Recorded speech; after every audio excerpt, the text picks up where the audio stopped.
Hello everybody. We have another game with the white pieces against London Enjoyer, 15-13. We're going to play the bishop's opening and see how he responds. Okay, he brings the knight out towards the center. We are going to follow suit. He immediately attacks our knight with his bishop developing quickly. However, the knight is not pinned. Therefore, I'm going to jump it into the center and counterattack the bishop, which now is staring at nothing. So he moves the bishop again, changing diagonals. But now our knight is here, so it's like we kind of got it for free. So that's nice. Now that he moved his bishop so early, and our knight is here for free, I'm thinking queen g4 instead of developing with d3 and just doing that. I'm thinking queen here because he hasn't played d6. So there's pressure here. And how does he stop that? He has to go king f8. So let's do that because king f8 can't be the best move. I mean, it is the best move, but it can't be a good move. He can also play g6, but that creates lots of weaknesses, dark square weaknesses, that we will try to take advantage of. And I don't know. I feel like we have a tempo up on a very similar position because normally when he copies you with the development and your knight is here, the move in that position is queen g4. But now we have queen g4 with an additional knight d5 tempo in, so it's just a better version, or you would think. So g6 he plays to cover the weakness, but now dark square is not looking so hot for him. Okay. He kind of wants to develop here, and I kind of want to stop that. But if you try to stop it like this, he hops his knight in. Ooh. But check. Queen here, knight here. Check.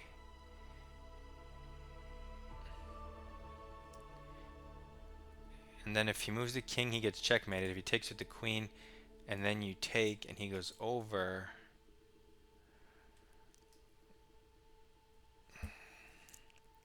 You could go for the rook, but then he gives you a check. You go over. And that's... I mean, you probably want to calculate that for real, so... But now my queen's in the line of sight. Let's go for it. We'll check with the engine after. Let's just go for it. There's just a lot of development and tactics and stuff. So maybe it works for me. He created weaknesses. We have some coordination. He can't develop his knight here. And this gives a free check. Or queen in here, actually. Yeah. But yeah, if he does go here, what else can I do? Do I have to go down that line?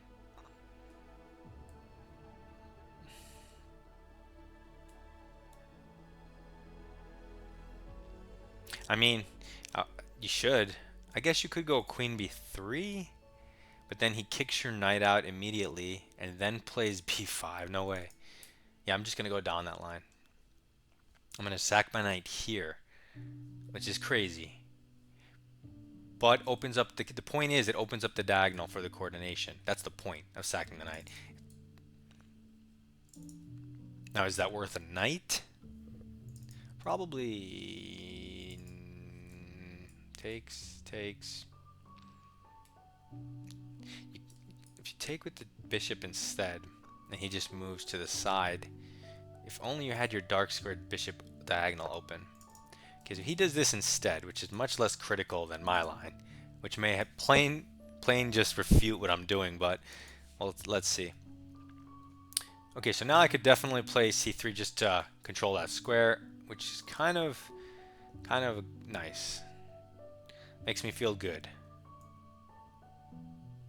So let's do that. That way, basically the point of c3 is to stabilize the queen, right? and to control the center.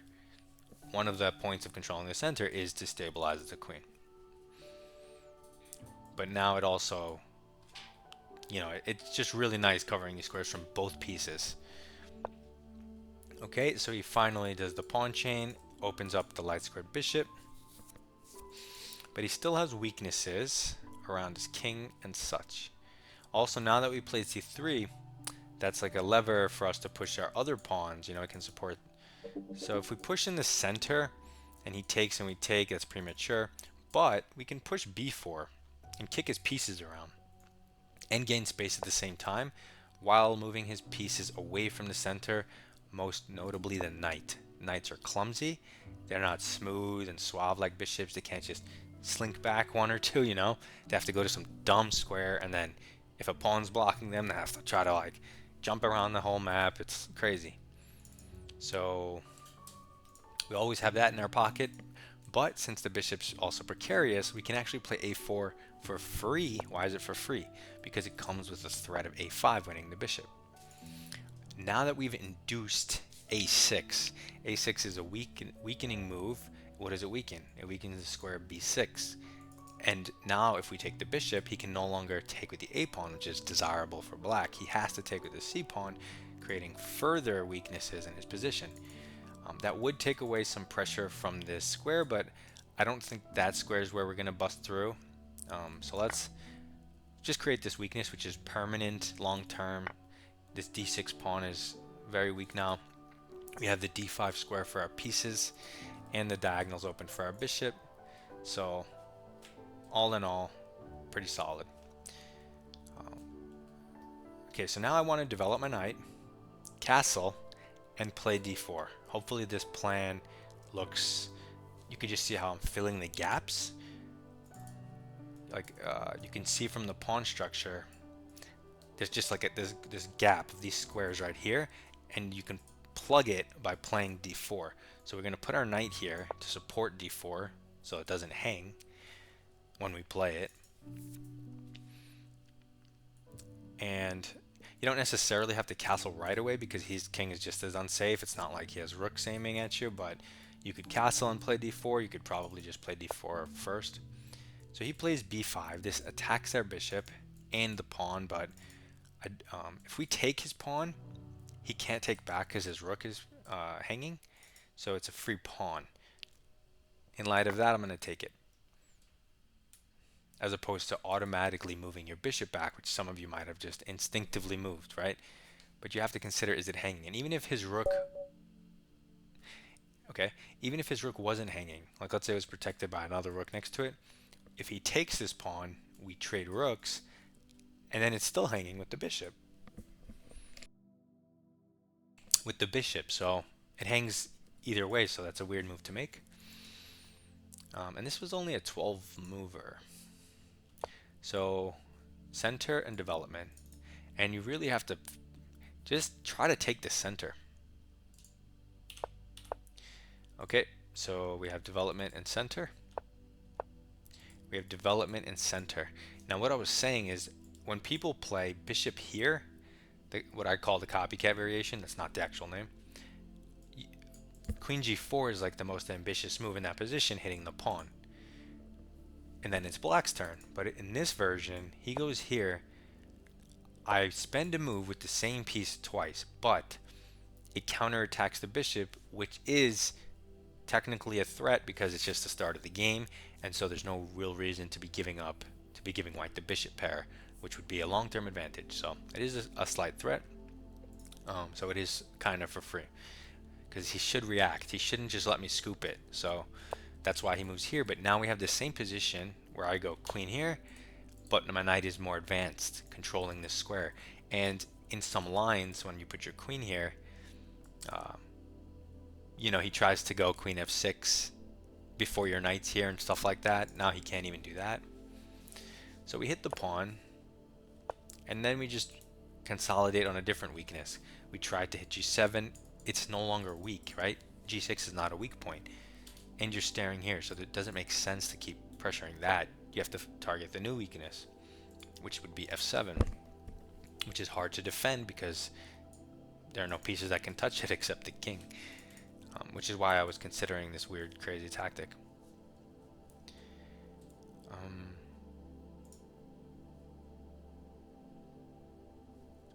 Let's request a computer analysis because I'm very curious to see what the line is after knight d4. I was calculating something crazy. Yeah, I'm expecting it to be wild, actually. I want to see if the graph just goes like all black. Like black's just winning all of a sudden. Let's see. Oh wow. No, not at all. I mean, inaccuracy. One inaccuracy in the game and that was it. This one. But not a blunder. Black's not winning, so cool. Yeah. Basically it says you just give up your advantage if he goes down that line. But what is their line of this line? Oh wow, it is knight takes c7. I calculated the right line. Knight takes c7, queen takes c7, queen here, king here, and now they're saying, okay, go for the rook or c3. So in my head I was doing go for the rook first. If you go for c3 first and he gives you this check and you go over and he takes your rook, what could be the benefit of doing that first? Are you still not going to go for the rook? And doesn't that give him a head start unless you want that c3 pawn to push d or b? So let's go down their line and see what they have. He can even go back. But we sacked the knight. So if he goes back, they just want you to go d4. What the hell? Ah, because the king is so weak. So even if he takes, that's a huge blunder. These lines are way beyond what I was thinking. Way, way, way beyond. But after c3, let's go down this line. This is the one that a human would do. Okay, so you do go for the rook. And then if you just play something like normal. Oh, he can't do that because probably... Man, these lines are so hard. He has to give up the queen in this line. Okay, so instinctively, like, I knew there would be complications, and there are ways out for all the sides, and it's just super tactical. Way beyond what I can, like, fathom. Because, like, what are the... There's so many weird moves that I guess... Yeah, and you just don't know what your opponent's going to make. Like, queen a5? What? Wait. What's the point? Queen a5. Coming in. Oh, he gives the check. Got it. So anyway, weird game. I mean, straightforward game, but weird lines they're giving.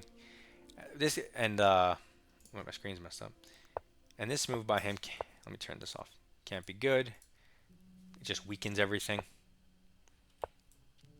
So we control the center, and then we just attack. It's a +2 already. He goes back. We continue the assault for free. If he wants to save the bishop, he has to go down this thing where we mess up his whole structure. So that's definitely good for white, and it's a good chunk of information to know. This pawn push and then the knight capture, inducing a6 and then capturing with the knight. This whole thing is good to put in your mind. And then develop center, and he just blunders for no reason, so free stuff. So that's the game, very straightforward. I think a safer approach after he goes g6 is if we play c3 first, he can never jump his knight in here. So if you play c3 and then he hits your queen, now you can go to where you want and you don't have to worry about it. So you basically get a similar position but without all those crazy lines like if black has counterplay, if he can calculate like a machine. This is interesting though. f5 countered with d4. d4. He's gonna take. You can't take back. Yeah, this is good stuff. This is all like playing in the center, but you also have to be able to calculate. Tricky stuff. All right. Anyway, we get the win. Hopefully you learned something. 1 or 2 chunks. Good luck in your chess. Submit your rapid games in my Discord. I'll see you in the next video. Goodbye.